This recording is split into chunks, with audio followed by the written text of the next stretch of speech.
एक, भारतीय संविधान में कुल कितने अनुच्छेद हैं? आंसर 448। भारतीय संविधान में कुल 448 अनुच्छेद हैं। संविधान को 26 नवंबर 1949 को संविधान सभा ने अंगीकृत किया था।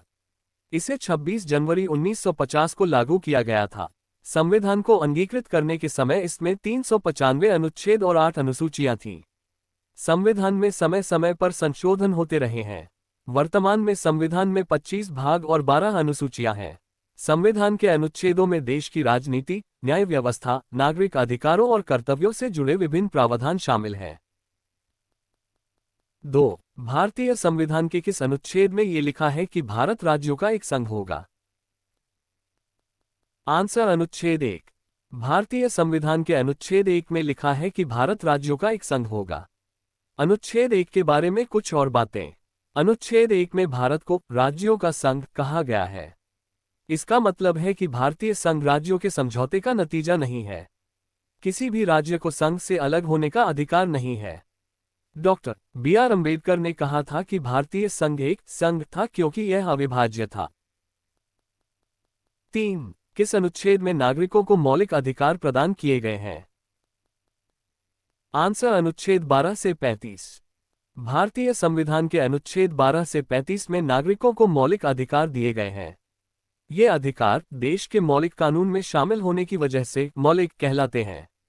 इन अधिकारों को न्यायालय में लागू किया जा सकता है। मौलिक अधिकारों के बारे में कुछ और जानकारी। ये अधिकार सामान्य तौर पर सरकार द्वारा सीमित नहीं किए जा सकते। इन अधिकारों की रक्षा का काम सर्वोच्च न्यायालय करता है।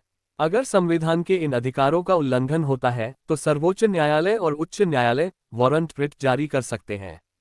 मौलिक अधिकार व्यक्ति को राज्य की मनमानी कार्रवाई से बचाते हैं। मौलिक अधिकारों के कुछ उदाहरण: समानता का अधिकार अनुच्छेद 14 से 18, स्वतंत्रता का अधिकार अनुच्छेद 19 से 22, शोषण के खिलाफ अधिकार अनुच्छेद 23 से 24, धार्मिक स्वतंत्रता का अधिकार अनुच्छेद 25 से 28, सांस्कृतिक और शैक्षिकी अधिकार अनुच्छेद 29 से 30, संवैधानिक उपचारों का अधिकार अनुच्छेद 32। 4. किस अनुच्छेद में नागरिकता संबंधी प्रावधान है? आंसर अनुच्छेद 5 से 11। भारतीय संविधान के अनुच्छेद 5 में नागरिकता से जुड़े प्रावधान हैं। इस अनुच्छेद के मुताबिक भारत का नागरिक बनने के लिए ये शर्तें पूरी करनी होती हैं: भारत में पैदा होना, माता पिता में से कोई भारत में पैदा हुआ होना, संविधान लागू होने से पहले कम से कम 5 साल भारत में रहना। इसके अलावा अनुच्छेद 11 के तहत संसद को नागरिकता से जुड़े कानून बनाने का अधिकार है। इसी प्रावधान के तहत नागरिकता अधिनियम 1955 बनाया गया।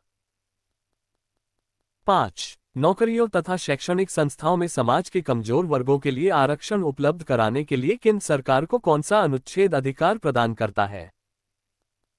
आंसर अनुच्छेद 15, 6 और 16, 6।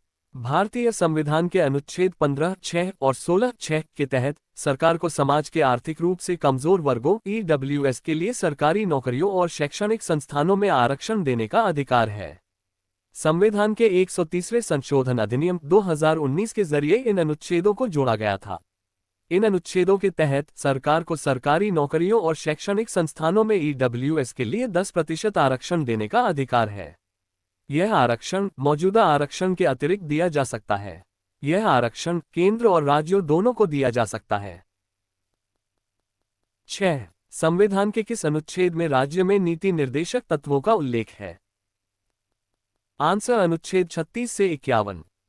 भारतीय संविधान के भाग 4 के अनुच्छेद 36 से 51 में राज्य के नीति निर्देशक तत्वों डीपीएसपी का उल्लेख है। राज्य के नीति निर्देशक तत्वों से जुड़ी कुछ खास बातें। ये तत्व गैर न्यायिक अधिकार हैं, यानी इन्हें न्यायालय में लागू नहीं किया जा सकता। ये तत्व देश के शासन में मौलिक हैं और कानून बनाने में इन तत्वों को लागू करना राज्य का कर्तव्य है। इन तत्वों का मकसद सामाजिक और आर्थिक परिस्थितियां बनाना है ताकि नागरिक अच्छा जीवन जी सकें। इन तत्वों को भारतीय संविधान के निर्माताओं ने 1937 के आयरिश संविधान से लिया था। इन तत्वों को डॉक्टर बी.आर. अम्बेडकर ने भारतीय संविधान की नई विशेषता बताया था। 7. महान्यायवादी की नियुक्ति किस अनुच्छेद के अंतर्गत की जाती है? आंसर अनुच्छेद 76। भारत के महान्यायवादी की नियुक्ति भारतीय संविधान के अनुच्छेद 76 के तहत राष्ट्रपति द्वारा की जाती है। अनुच्छेद 76 के तहत राष्ट्रपति किसी ऐसे व्यक्ति को महान्यायवादी नियुक्त करते हैं जो सर्वोच्च न्यायालय का न्यायाधीश नियुक्त होने के योग्य हो। महान्यायवादी देश का सर्वोच्च कानून अधिकारी होता है। वह भारत सरकार को कानूनी मामलों में सलाह देता है और राष्ट्रपति द्वारा सौंपे गए अन्य कानूनी कर्तव्यों का पालन करता है। महान्यायवादी को भारत के सभी न्यायालयों में सुनवाई का अधिकार होता है। वह राष्ट्रपति की इच्छा तक पद पर बना रहता है। महान्यायवादी का पारिश्रमिक राष्ट्रपति तय करता है। 8. संविधान के किस अनुच्छेद के अंतर्गत राष्ट्रपति लोकसभा भंग कर सकता है? आंसर अनुच्छेद 85। भारतीय संविधान के अनुच्छेद 85 2B के मुताबिक राष्ट्रपति के पास लोकसभा को भंग करने का अधिकार है। राष्ट्रपति प्रधानमंत्री या केंद्रीय मंत्रिमंडल की सलाह से लोकसभा को भंग कर सकता है। राष्ट्रपति को प्रधानमंत्री और उनकी मंत्रिपरिषद की सलाह पर काम करना होता है। लोकसभा का कार्यकाल 5 साल का होता है, लेकिन राष्ट्रपति को प्रधानमंत्री की सलाह पर कार्यकाल पूरा होने से पहले भी लोकसभा को भंग करने का अधिकार है। लोकसभा को भंग करने के बाद आम चुनाव आयोजित करके इसे फिर से गठित किया जाता है। अनुच्छेद 85 संसद के सत्र, सत्रावसान और विघटन से संबंधित है। संविधान के भाग वी में अनुच्छेद 79 से 122 संसद की प्रक्रियाओं और शक्तियों से जुड़े हैं। 9. किस अनुच्छेद में संसद के संयुक्त अधिवेशन का प्रावधान है? आंसर अनुच्छेद 108। भारतीय संविधान के अनुच्छेद 108 में संसद के संयुक्त अधिवेशन का प्रावधान है। संसद के संयुक्त अधिवेशन को राष्ट्रपति बुलाते हैं। संयुक्त अधिवेशन की अध्यक्षता लोकसभा अध्यक्ष करते हैं। अगर लोकसभा अध्यक्ष अनुपस्थित हो तो लोकसभा उपाध्यक्ष और फिर राज्यसभा उपाध्यक्ष अध्यक्षता करते हैं। संसद के संयुक्त अधिवेशन को बुलाने के कुछ कारण: किसी विधेयक को एक सदन ने पारित कर दिया है और दूसरे सदन ने उसे अस्वीकार कर दिया है। दोनों सदनों में विधेयक में किए जाने वाले संशोधनों पर असहमति है। किसी साधारण विधेयक को संसद के किसी भी सदन ने खारिज कर दिया है और 6 महीने से ज्यादा समय बीत गया है। किसी विषय पर दोनों सदनों में गतिरोध है। सभी विधेयकों के लिए संसद की संयुक्त बैठक की जरूरत नहीं होती। 10. संविधान के किस अनुच्छेद में धन विधेयक की परिभाषा दी गई है? आंसर अनुच्छेद -110। भारतीय संविधान के अनुच्छेद 110 में धन विधेयक की परिभाषा दी गई है। धन विधेयक कराधान, सार्वजनिक व्यय जैसे वित्तीय मामलों से जुड़े होते हैं। संसद के किसी भी सदन में धन विधेयक तब तक पारित नहीं किया जा सकता जब तक कि राष्ट्रपति ने विधेयक पर विचार के लिए अनुशंसा नहीं की हो। लोकसभाध्यक्ष का निर्णय अंतिम होता है कि कोई विधेयक धन विधेयक है या नहीं। धन विधेयक से जुड़ी कुछ और बातें: धन विधेयक को राज्यसभा में पेश करना जरूरी नहीं है, लेकिन इसे सिफारिशों के लिए भेजा जा सकता है। राज्यसभा इसे अस्वीकार या संशोधित नहीं कर सकती और इसे 14 दिनों के भीतर लोकसभा को वापस करना होगा। लोकसभा सिफारिशों को स्वीकार या अस्वीकार कर सकती है। किसी भी स्थिति में दोनों सदनों द्वारा विधेयक पारित माना जाता है। 11. संविधान के किस अनुच्छेद के अंतर्गत राष्ट्रपति अध्यादेश जारी करता है? आंसर अनुच्छेद 123। भारत के संविधान के अनुच्छेद 123 के तहत राष्ट्रपति संसद के दोनों सदनों के सत्र में न होने पर अध्यादेश जारी कर सकता है। अगर राष्ट्रपति को लगता है कि मौजूदा परिस्थितियों में तुरंत कार्रवाई करना जरूरी है, अगर संसद का कोई सत्र नहीं चल रहा है, अगर अध्यादेश की जरूरत है। अध्यादेश संसद के अधिनियम के बराबर ही प्रभावी होते हैं और तुरंत लागू हो जाते हैं। हालांकि ये अस्थायी कानून होते हैं। राष्ट्रपति और राज्यपाल अपनी मर्जी से जारी किए गए अध्यादेश को रद्द कर सकते हैं। राज्यपाल भी संविधान के अनुच्छेद 213 के तहत अध्यादेश जारी कर सकता है। अगर राज्य विधानसभा का सत्र चल रहा नहीं है, अगर राज्यपाल को लगता है कि ऐसी परिस्थितियां हैं जिनके कारण तुरंत कार्रवाई जरूरी है।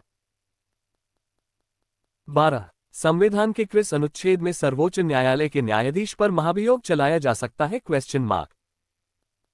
आंसर अनुच्छेद 124। भारतीय संविधान के अनुच्छेद 124(4) में सर्वोच्च न्यायालय के न्यायाधीश पर महाभियोग चलाने की प्रक्रिया का उल्लेख है। सर्वोच्च न्यायालय के न्यायाधीश को पद से हटाने के लिए राष्ट्रपति को एक आदेश जारी करना होता है। इस आदेश के लिए संसद के दोनों सदनों की सहमति जरूरी है। महाभियोग के लिए कदाचार या अक्षमता साबित होनी जरूरी है। सिद्ध कदाचार का मतलब है न्यायाधीश द्वारा ऐसा आचरण या कृत्य करना जो न्यायपालिका के व्यावसायिक और नैतिक मानकों का उल्लंघन करता हो। अक्षमता का मतलब है शारीरिक या मानसिक अक्षमता के कारण न्यायाधीश की असमर्थता न्यायिक कर्तव्यों का पालन करने में। 13. राष्ट्रपति किस अनुच्छेद के अंतर्गत सर्वोच्च न्यायालय से परामर्श मांग सकता है? आंसर अनुच्छेद 143। भारतीय संविधान के अनुच्छेद 143 के तहत राष्ट्रपति सर्वोच्च न्यायालय से परामर्श मांग सकता है। राष्ट्रपति सार्वजनिक महत्व के मामलों या संविधान के अनुसार काम करने वाले कुछ कानूनों पर सर्वोच्च न्यायालय की राय और सलाह मांग सकता है। सर्वोच्च न्यायालय की राय या सलाह देश के राष्ट्रपति पर बाध्यकारी नहीं है। राष्ट्रपति अनुच्छेद 131 के परंतुक में किसी बात के होते हुए भी इस प्रकार के विवाद को जो उक्त परंतुक में वर्णित है राय देने के लिए उच्चतम न्यायालय को निर्देशित कर सकेगा। 14. किस अनुच्छेद के अंतर्गत केंद्र के पास अवशिष्ट शक्तियां हैं? आंसर अनुच्छेद 248। भारतीय संविधान के अनुच्छेद 248 के तहत केंद्र सरकार के पास अवशिष्ट शक्तियां हैं। अनुच्छेद 248 के मुताबिक संसद को उन सभी विषयों पर कानून बनाने का अधिकार है जिनका उल्लेख राज्य और समवर्ती सूची में नहीं है। ये शक्तियां अवशिष्ट शक्तियां कहलाती हैं। इन शक्तियों का वर्णन संघ सूची, राज्य सूची और समवर्ती सूची में से किसी एक में भी नहीं किया गया है। ये न्यायालय तय करता है कि किसी विषय को अवशिष्ट शक्तियों में शामिल किया जाए या नहीं।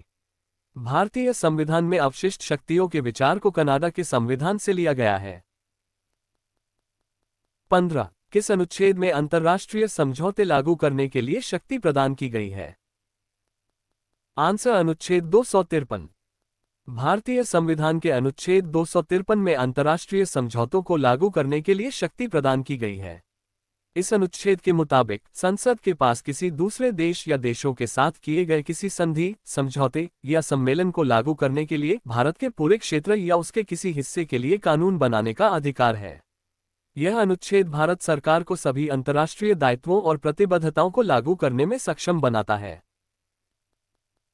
16. किस अनुच्छेद के तहत राष्ट्रपति वित्त आयोग का गठन करता है? आंसर अनुच्छेद 280। भारत के राष्ट्रपति संविधान के अनुच्छेद 280 के तहत वित्त आयोग का गठन करते हैं। अनुच्छेद 280 के मुताबिक राष्ट्रपति संविधान लागू होने के 2 साल के अंदर और इसके बाद हर 5 साल में या उससे पहले वित्त आयोग का गठन करते हैं।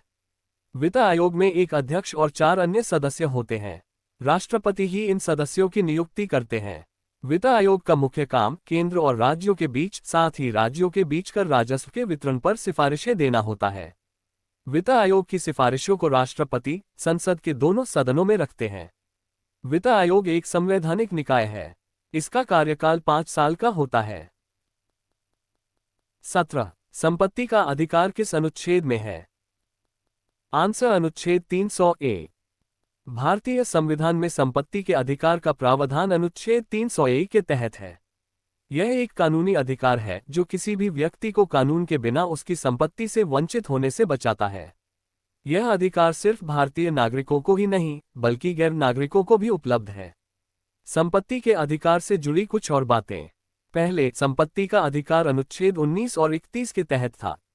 अनुच्छेद 19 सभी नागरिकों को संपत्ति के अधिग्रहण, धारण और निपटान का अधिकार देता था। अनुच्छेद 31 में प्रावधान था कि किसी भी व्यक्ति को उसकी संपत्ति से कानून के बिना वंचित नहीं किया जा सकता। 1978 में 44वें संशोधन अधिनियम के जरिए संपत्ति के अधिकार को मौलिक अधिकारों की सूची से हटा दिया गया।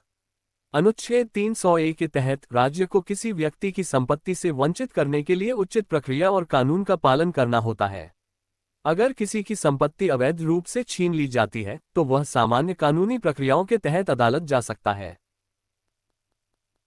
18. संविधान के किस अनुच्छेद में संघ और राज्यों के लिए लोक सेवा आयोग का प्रावधान है?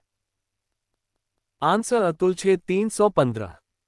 भारतीय संविधान के अनुच्छेद 315 में संघ और राज्यों के लिए लोक सेवा आयोग का प्रावधान है। अनुच्छेद 315 के मुताबिक संघ और हर राज्य के लिए एक लोक सेवा आयोग होगा। संविधान के भाग 14 के अनुच्छेद 315 से 323 में संघ लोक सेवा आयोग और राज्यों के लिए राज्य लोक सेवा आयोग के गठन का प्रावधान है। संघ लोक सेवा आयोग यूपीएससी भारत गणराज्य की सरकार के लोक सेवा के पदाधिकारियों की नियुक्ति के लिए परीक्षाएं आयोजित करता है। अनुच्छेद 320 के मुताबिक संघ और राज्य लोक सेवा आयोगों का काम क्रमशः संघ और राज्य की सेवाओं में नियुक्तियों के लिए परीक्षाएं आयोजित करना है। 19 किस अनुच्छेद के अंतर्गत हिंदी भाषा को राजकीय भाषा घोषित किया गया है? आंसर अनुच्छेद 343I। भारतीय संविधान के अनुच्छेद 343(1) के तहत देवनागरी लिपि में हिंदी को संघ की राजभाषा घोषित किया गया है। संघ के शासकीय कामों के लिए इस्तेमाल होने वाले अंकों का रूप भारतीय अंकों का अंतर्राष्ट्रीय रूप होगा। संविधान में ये भी प्रावधान है कि संघ के कार्यकारी, न्यायिक और वैधानिक कामों के लिए 1965 तक अंग्रेजी का इस्तेमाल जारी रहेगा। राष्ट्रपति कुछ खास कामों के लिए हिंदी के इस्तेमाल का आदेश दे सकते हैं। संसद का काम हिंदी या अंग्रेजी में किया जा सकता है। राज्यसभा के सभापति या लोकसभा के अध्यक्ष खास परिस्थितियों में सदन के किसी सदस्य को अपनी मातृभाषा में सदन को संबोधित करने की अनुमति दे सकते हैं। राजभाषा अधिनियम 1963 और राजभाषा नियम 1976 के तहत यह तय किया जाता है कि किन कामों के लिए सिर्फ हिंदी का इस्तेमाल होगा, किन कामों के लिए हिंदी और अंग्रेजी दोनों का इस्तेमाल होगा और किन कामों के लिए सिर्फ अंग्रेजी का इस्तेमाल होगा। 20 संविधान के किस अनुच्छेद के तहत अनुसूचित जनजातियों के लिए एक राष्ट्रीय आयोग के गठन का प्रावधान है? आंसर अनुच्छेद 338 का। भारत के संविधान के अनुच्छेद 338 का, जिसे संविधान 89वां संशोधन अधिनियम 2003 द्वारा संशोधित किया गया है, के अधीन राष्ट्रीय अनुसूचित जनजाति आयोग, जिसे उसके बाद आयोग कहा जाएगा, गठित किया गया है। आयोग के अध्यक्ष, उपाध्यक्ष तथा 3 अन्य सदस्य होंगे। 21 संसद को संविधान संशोधन का अधिकार किस अनुच्छेद में है? Question mark. आंसर अनुच्छेद 368। भारतीय संविधान के अनुच्छेद 368 के तहत संसद को संविधान में संशोधन करने का अधिकार है। संविधान में संशोधन करने के लिए संसद के किसी भी सदन में विधेयक पेश किया जाता है। विधेयक को दोनों सदनों में उस सदन के कुल सदस्यों के बहुमत और उस सदन के उपस्थित और मतदान करने वाले सदस्यों के कम से कम 2/3 बहुमत से पारित किया जाना चाहिए। संविधान में संशोधन करने के लिए 3 तरीके हैं: संसद के साधारण बहुमत से संशोधन, संसद के विशेष बहुमत से संशोधन, संसद के विशेष बहुमत से संशोधन और कम से कम आधे राज्य विधानसभाओं का अनुसमर्थन। संविधान में संशोधन करने की प्रक्रिया से भारत की संसद की मनमानी शक्ति पर नियंत्रण रहता है और संविधान की पवित्रता सुनिश्चित होती है। 22 संविधान के किस अनुच्छेद के अंतर्गत संविधान की प्रक्रिया का उल्लेख है? आंसर अनुच्छेद 368। भारतीय संविधान के अनुच्छेद 368 में संविधान में संशोधन की प्रक्रिया का उल्लेख है। यह अनुच्छेद संविधान में संशोधन करने की संसद की शक्ति और प्रक्रिया को निर्धारित करता है। यह अनुच्छेद संविधान को संशोधित करने की संसद की घटक शक्ति को स्पष्ट करता है। यह अनुच्छेद संवैधानिक परिवर्तन प्रस्तावित होने की स्थिति में अपनाई जाने वाली प्रक्रिया को रेखांकित करता है। यह अनुच्छेद 3 प्रकार के संशोधनों का प्रावधान करता है: संसद के साधारण बहुमत से संशोधन, संसद के विशेष बहुमत से, कुल राज्यों के आधे से अनुसमर्थन के साथ संसद के विशेष बहुमत से। संविधान में अब तक 104 संशोधन हो चुके हैं। भारतीय सुप्रीम कोर्ट के मुताबिक संविधान में हर संशोधन को अनुमति देना संभव नहीं है। 23 संविधान के किस अनुच्छेद में मंत्रिमंडल शब्द का प्रयोग संविधान में एक बार हुआ है? आंसर अनुच्छेद 352। भारतीय संविधान में कैबिनेट शब्द का उल्लेख अनुच्छेद 352(3) में एक बार किया गया है। अनुच्छेद 352(3) में कहा गया है कि राष्ट्रपति तब तक कोई उद्घोषणा जारी नहीं करेंगे जब तक कि केंद्रीय कैबिनेट उन्हें लिखित रूप में सूचित न कर दे कि ऐसी उद्घोषणा जारी की जा सकती है। 44वें संविधान संशोधन अधिनियम 1978 के बाद अनुच्छेद 352 के तहत भारतीय संविधान में कैबिनेट शब्द को शामिल किया गया था। संविधान के अनुच्छेद 74 में केवल मंत्रिपरिषद का उल्लेख है और मंत्रिमंडलों का कोई उल्लेख नहीं है। अनुच्छेद 75 में मंत्रिपरिषद से जुड़े प्रावधान हैं। अनुच्छेद 88 में मंत्रियों के अधिकारों के बारे में बताया गया है। अनुच्छेद 163 में केंद्र में मंत्रिपरिषद के समान राज्यों में मंत्रिपरिषद के गठन और कार्यों का प्रावधान है। अनुच्छेद 164 में मंत्रियों से जुड़े अन्य प्रावधान हैं। 24 जम्मू कश्मीर को किस अनुच्छेद के अंतर्गत विशेष दर्जा प्राप्त है? आंसर अनुच्छेद 370। 5 अगस्त 2019 को भारत सरकार ने जम्मू और कश्मीर को भारतीय संविधान के अनुच्छेद 370 के तहत दी गई विशेष स्थिति या सीमित स्वायत्ता को रद्द कर दिया। भारत द्वारा प्रशासित एक क्षेत्र जिसमें कश्मीर का बड़ा हिस्सा शामिल है। 25 अनुच्छेद -356 का संबंध किससे है? आंसर राष्ट्रपति शासन से। भारतीय संविधान के अनुच्छेद 356 का संबंध किसी राज्य में राष्ट्रपति शासन लगाने से है। जब कोई राज्य सरकार संविधान के प्रावधानों के अनुसार काम करने में असमर्थ होती है, तब राष्ट्रपति शासन लगाया जाता है। इसे राज्य आपातकाल या संवैधानिक आपातकाल भी कहा जाता है। राष्ट्रपति शासन लगाने के बाद राज्य विधायिका को निलंबित कर दिया जाता है और राज्य के कार्यकारी अधिकार को राष्ट्रपति द्वारा पूर्ण या आंशिक रूप से ग्रहण किया जाता है। राष्ट्रपति शासन की प्रारंभिक अवधि 6 महीने होती है। इसे संसद की मंजूरी के साथ हर 6 महीने में अधिकतम 3 साल के लिए बढ़ाया जा सकता है। राष्ट्रपति शासन लगाने से पहले संसद के दोनों सदनों द्वारा राष्ट्रपति के नियम की घोषणा को अनुमोदित किया जाना चाहिए। अनुच्छेद 356 को कई बार लगाया गया है। इसे पहली बार 20 जून 1951 को पंजाब में लगाया गया था। भारत में आपातकालीन प्रावधान 3 प्रकार के होते हैं: राष्ट्रीय आपातकाल, राज्य आपातकाल, वित्तीय आपातकाल।